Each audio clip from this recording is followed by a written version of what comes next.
Hi there guys, my name is Draculos, welcome to the video. This is just going to be a short video to help you get started on Slayer skill in Ironman. Now Slayer is pretty important for Ironman.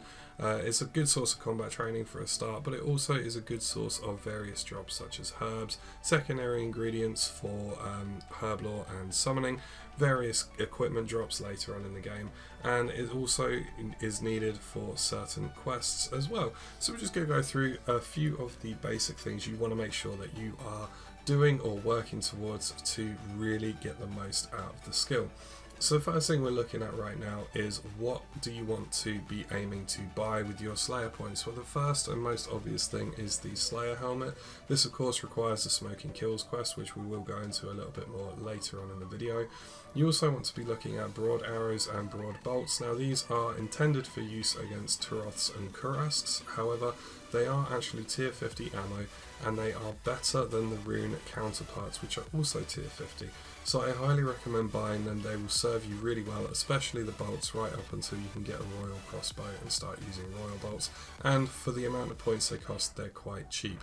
Whether you want to buy the ability to actually fletch them yourself or just buy them in batches from the Slayer Master is up to you. I personally bought the ability to fletch them and I think it was a good choice to make, but it really depends on how much you're using them, whether you think it's worth it. Now the last item on the list here is the Ring of Slaying. Now this may seem a bit odd if you're like me and you do a lot of Slayer on your main account. You may be looking at this thinking, well, I've never bought one before, why would I now? But there is a very good reason for that, which I will get into in a minute. Now the first thing we're going to look at is very simply just where the first Slayer Master is. If you've not had a fresh account for quite a while, you might not actually be aware. I wasn't when I first made my Ironman because of all the changes that have happened with Berthorpe and Tavali, but he's just here at the southern end of Tavali on the eastern side of the river.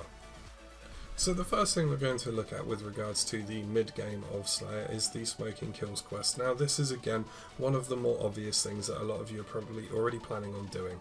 The requirements for this are Icthorin's Little Helper being completed, 35 Slayer and 25 crafting. It is also recommended that you have around 90 combat before doing this quest, however it is completable before that point. The Slayer Master that you unlock as a reward for the quest, however, is not usable until you hit 90 combat. However, you will earn the full amount of Slayer points for each Slayer task completed once you do this quest. Prior to doing this quest, you only earn half the normal amount of Slayer points. So it's really up to you whether you want to do it early and not be able to use the Slayer Master but get more Slayer points, or wait till you hit 90 combat and then do the quest.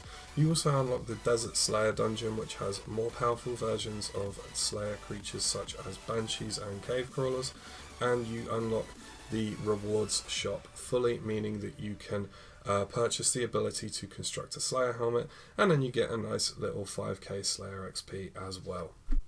So while we're on the topic of Simona, the Polniv Niche Slayer Master, I want to mention why we buy the Ring of Slaying. The reason for this is if you've done the Haunted Mine quest, she will frequently assign Terror Dogs as a Slayer task. Now the easiest way to get to them is by using the Tarn's Lair teleport on the Ring of Slaying. This saves you from having to run through a maze full of magic skeletons that can very easily knock your health down and make you use all of your food before you actually get to your Slayer task, as well as being full of traps that can also hurt you and knock your health down. This teleports you right outside the room that you have to come to kill these guys.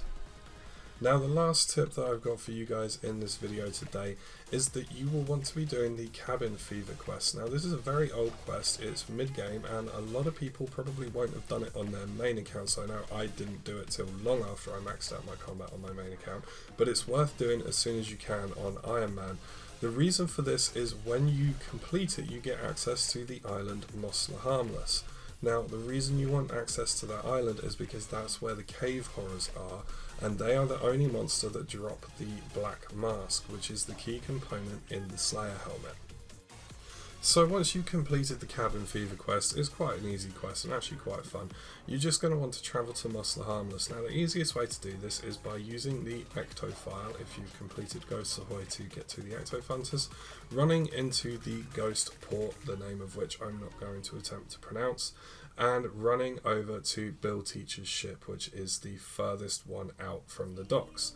Once you get on his ship and travel with him, that will take you to Mosler Harmless, and you want to head out of the northern entrance of the town on Mosler Harmless, and then you want to run to the east around into a little cove, and there will be a cave entrance there with a pirate standing outside of it. You will get a warning message before you enter, and it should be noted that you will need to take not only a light source of some form, but you will also need to take a witchwood icon, which is a necklace item, and they can be bought from any Slayer Master in the world.